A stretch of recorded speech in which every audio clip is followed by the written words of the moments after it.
Happy day, everybody. My name is Jeremy, and this is Barbecue Elementary. This week, I'll be taking a sentence out of the lamb chapter of Chud's barbecue book and attempt a meat I've never prepared myself, lamb loin chops, as well as a tzatziki for dipping and a mint gimlet cocktail to pair. Let's go.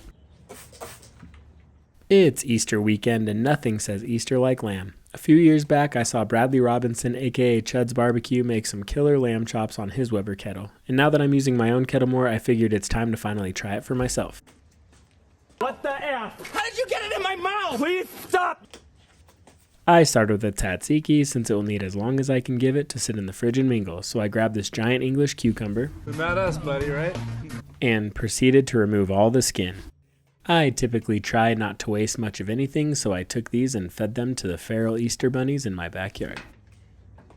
After racking up that little bit of good karma, I snagged the only grater I have that's bigger than a microplane and took an unnecessarily long amount of time breaking down the cucumber.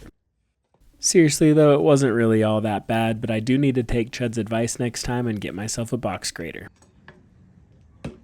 I took a little mental and physical health break before finishing up and putting the cucumber in a bowl with a little bit of salt that will help draw out all the water. No. Because nobody wants a watery tzatziki. No. Then I snagged 4, or make it 5, garlic cloves and gave them a fine-ish mincing. Next in is about 5 fresh mint leaves finely sliced.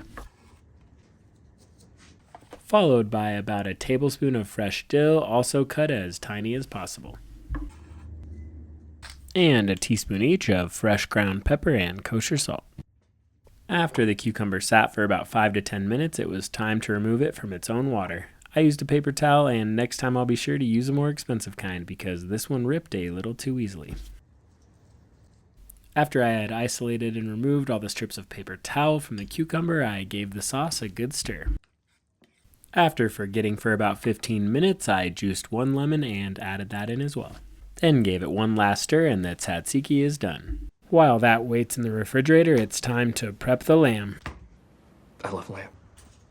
I snagged these 2 packs of 3 lamb loin chops from the grocery store, broke into the vac seal packs, and patted them dry. One of the things that piqued my interest initially with this cut is how they are basically little lammy T-bone steaks. Once they were perfectly patted dry, I went on ahead and coated them on this side with fresh ground black pepper, coarse kosher salt, and garlic powder, and then I went on ahead and coated them on the other side with some fresh ground black pepper, coarse kosher salt, and garlic powder. And for the edges, well, you get the idea.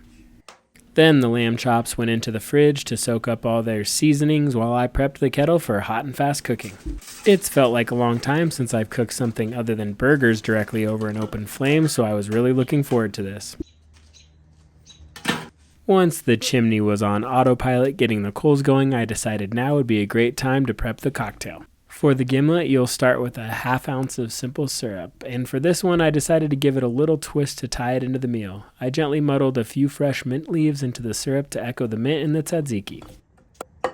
I then cut into a small lime to juice and prep my garnish. I then went in with 3/4 of that lime juice and followed it up with 2 ounces of gin. I used Beefeater, but it would probably be much better with something more botanical. Add ice and shake. You'll definitely want to make sure and double strain to keep the little bits of mint out of your teeth and serve it into a chilled coupe with a nice little lime wheel or mint bunch. It really is all that easy, and I do recommend you try it so you can have yourself a little something nice. Oh, I'm Samantha. Once the coals were red hot, I threw them all and probably too many into the small side of the slow and sear. Next time I'll probably just use the large side or take the slow and sear out entirely so I can spread the coals out a little bit more evenly so the heat won't be as intense. This time I did have a few flare-ups and it did get a little out of control, but I think I managed it and they turned out great. I pulled them off right in between the 120 and 130 degree range and let them rest for about 10 minutes. After a little plating to make sure that I had an okay thumbnail, it was time for dinner. These did get a little bit charred on the outside, but the cook internally was spot on. It was nice and pink in the middle with a nice smoky crust on the outside, and I personally think the char gave it an amazing layer of flavor to this already incredible cut. Not to mention the tzatziki that made for a refreshing and cooling dip, the mint gimlet as well, which was delicious and honestly turned the whole thing into a fancy little date night in our backyard. I'll definitely be making this recipe again. And as always, thanks a million for tuning in. Make sure you like, comment, and subscribe if you haven't to follow me along on my adventures through Barbecue Elementary.